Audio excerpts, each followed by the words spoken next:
All right, so if you guys can give me your team name and tell us what school you're from. We are Simpler Solutions from John Brown University in Siloam Springs, Arkansas.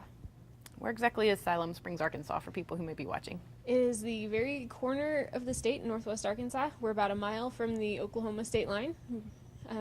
Right up there in the corner So are you guys competing for Arkansas or from Oklahoma?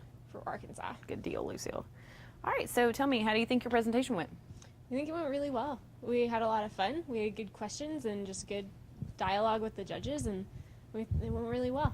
Did they throw you guys any questions you weren't expecting, or that you were harder than what they thought they'd be, easier than what you thought they'd be, anything like that? I don't think it wasn't anything we didn't expect. I think one of the things that I enjoyed was that in some of our other presentations we've had similar questions, and this one we had questions that we haven't really had before, and so it was a lot of fun to answer different questions. Mm-hmm. We really enjoyed that.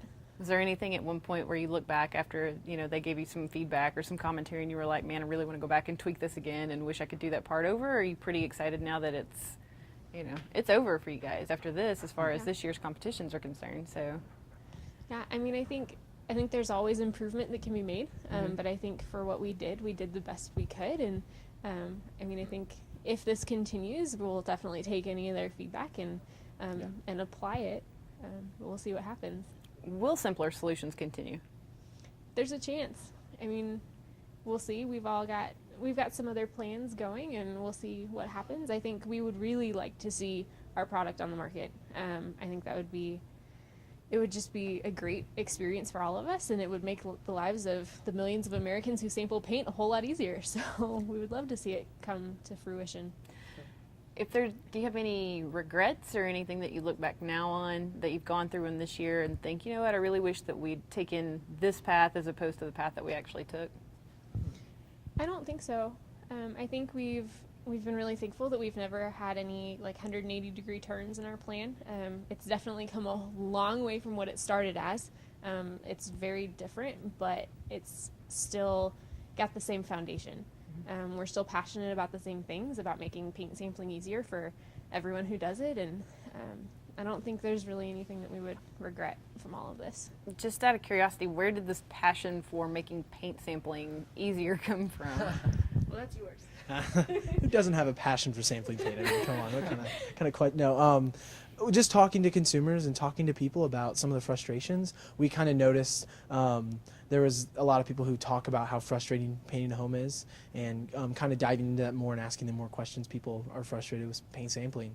It's messy and costly and time consuming. So that's just something we kind of heard over and over again. So we kind of looked into it and said, can we make it better? Is there a way to make that process better for people? So, yeah. Cool.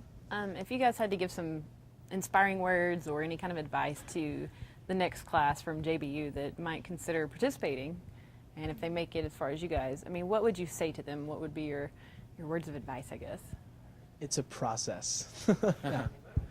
And I think what we were also talking about earlier is that you have to find something you're passionate about. If you're not passionate about what you're doing, it's not going to be good, and you're not going to give it your all, and it's not going to be a project that you enjoy.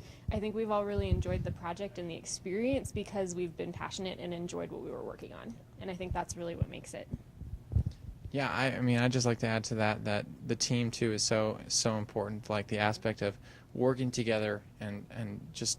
I mean, I can't stress enough the importance of working with a great team that loves what they're doing, that is enthusiastic about working hard, working through problems, and that's just really great. Can you think of one big problem that you can talk about, that at first it was kind of like, you know what, this might be the insurmountable problem? Have y'all come across that situation, or?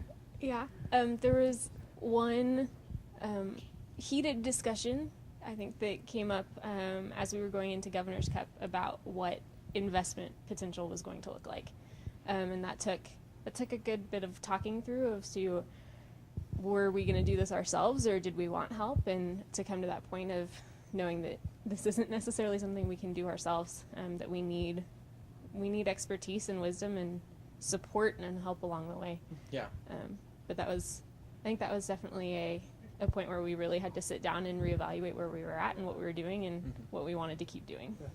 did you do the evaluation amongst yourselves, or did you have your advisor, facilitating? Or, I mean, most of these problems, I'm sure they probably come up at 2, 3 o'clock in the morning, so I'm sure you didn't pick. It was only 1:30. Oh, okay. Well, Only 1:30. so I'm sure it probably wasn't a deal where you picked up the phone and were like, hey, we're really having this big problem. Can you come down and help? I mean, so walk us through a process like that where you run into these types of situations, and, is it a point where you realize we have to walk through this, or do you come to the crossroads where you need someone to help you out? What? That was one that we walked through ourselves. That was one that we just knew as we got into it, we couldn't leave that discussion without finishing it.